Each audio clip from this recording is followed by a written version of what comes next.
नमस्कार। Observations with experience के इस यूट्यूब चैनल पर आपका स्वागत है। मैं हूं आपका मित्र असीम सक्सेना। आज मैं अपने सब्सक्राइबर मित्र आदरणीय लालिमा चौधरी जी का हार्दिक आभार व्यक्त करना चाहता हूं।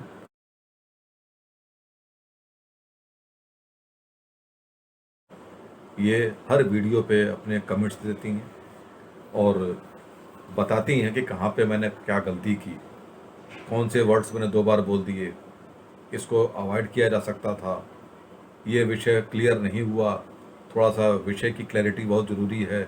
लाइकवाइज इस प्रकार के जो मार्गदर्शक शब्द होते हैं ये प्रेरणादायी होते हैं। मैं आपका बहुत बहुत आभार व्यक्त करता हूं और आपसे यही निवेदन करता हूं कि इस चैनल के प्रति अपना स्नेह बना कर रखें और आगे भी कमेंट्स करते रहें।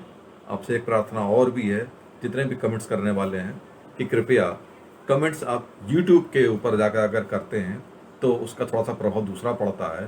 दूसरे लोग भी देखते हैं कि इस वीडियो को किस प्रकार से देखने वाले हैं और उनको इस बात का भी एहसास होना चाहिए कि जो हमारे वीडियो के सब्सक्राइबर्स हैं वो सारे ए ग्रेड के पढ़े लिखे लोग हैं और सारे इस प्रकार के हैं कि ऑडिट वाली भाषा समझते हैं, कैसे कहाँ पे कहाँ गलतियाँ हो रही हैं, सुर और ताल की उनको बड़ी सही सटीक पकड़ है।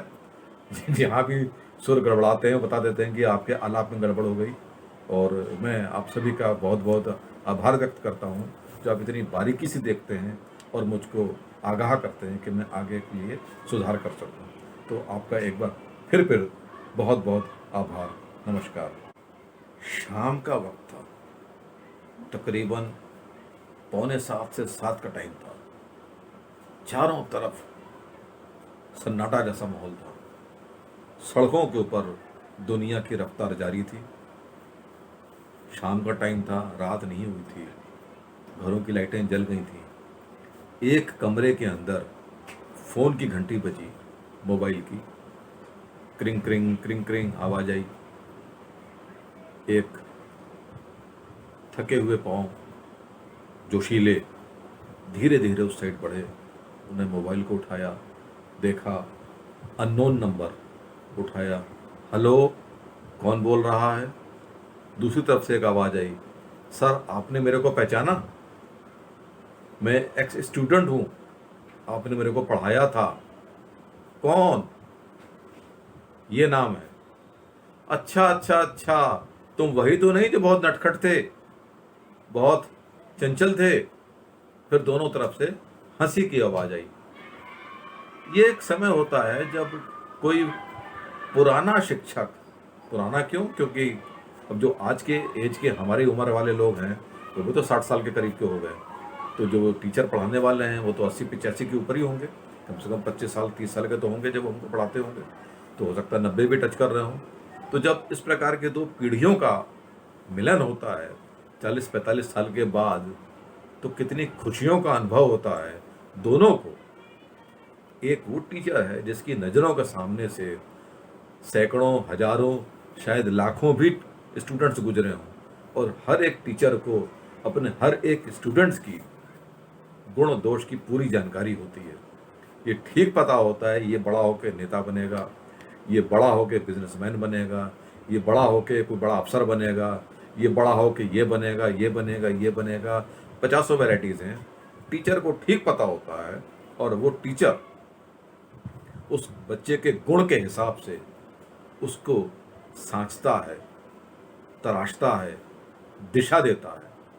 और आज वही बच्चे जब एक लेवल पे आ गए हैं, सेचुरेशन पॉइंट तो नहीं कहा जाएगा लेकिन हाँ एक परिपक्व स्थिति के ऊपर आ चुके हैं, इस्टेब्लिश्ड हो चुके हैं, और वो जब बात करते हैं तो टीचर को बहुत खुशी मिलती है।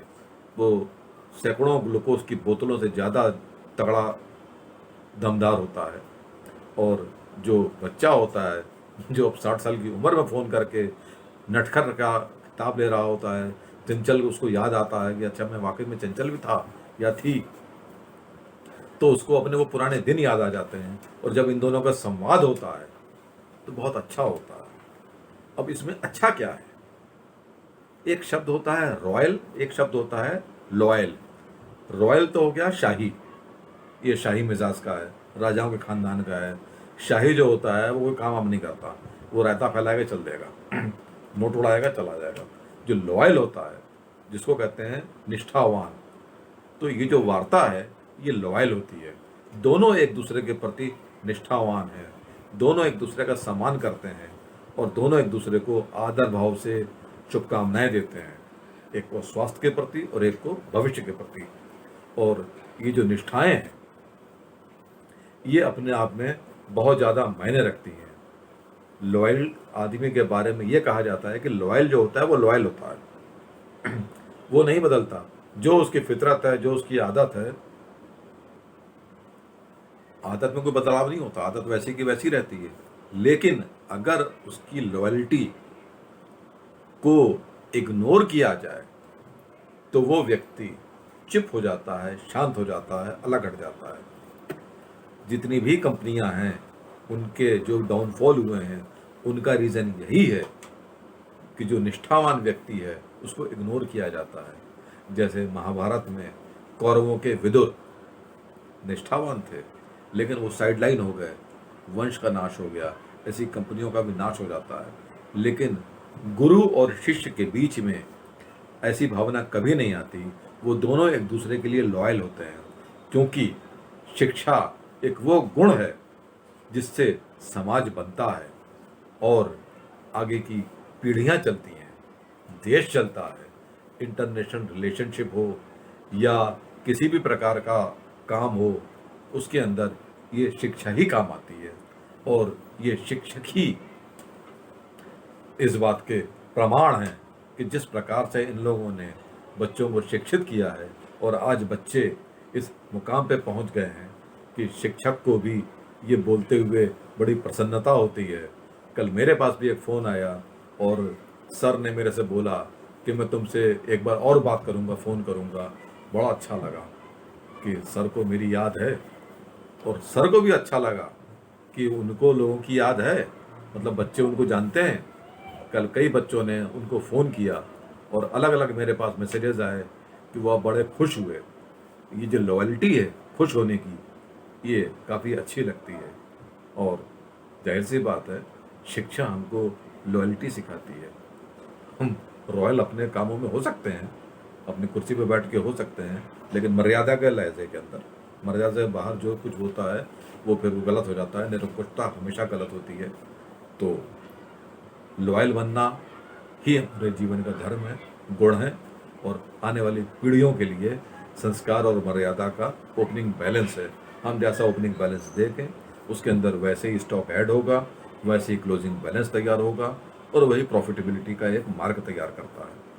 तो आइए हम सब अपने पीढ़ियों को लॉयल्टी का बोनस दें और खुश रहें। यहाँ तक देखने के लिए बहुत बहुत शुक्रिया। सब्सक्राइब करें, लाइक करें, शेयर करें, कमेंट करें। आपका बहुत बहुत धन्यवाद। आपका दिन शुभ हो। नमस्कार।